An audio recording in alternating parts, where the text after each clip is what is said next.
కడప పట్టణంలో ఉన్న Shah social justice for international civil and human rights council రాష్ట్ర ఉమెన్స్ సెల్ వైస్ ప్రెసిడెంట్ మౌలానీ గారి నివాసంలో ఇఫ్తార్ విందు కార్యక్రమం ఘనంగా నిర్వహించబడింది.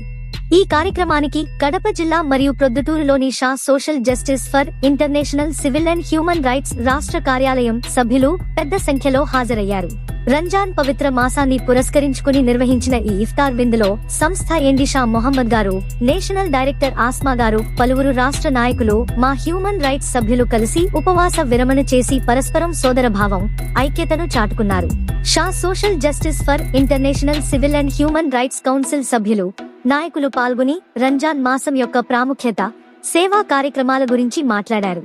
ఈ సందర్భంగా రాష్ట్ర ఉమెన్స్ సెల్ వైస్ ప్రెసిడెంట్ మౌలానీ గారు వచ్చిన అతిథులను ఆత్మీయంగా స్వాగతించి ఇఫ్తార్ విందు ఏర్పాటు చేసినందుకు సభ్యులు కృతజ్ఞతలు తెలిపారు. కార్యక్రమం సౌహార్ద వాతావరణంలో ముగిసింది.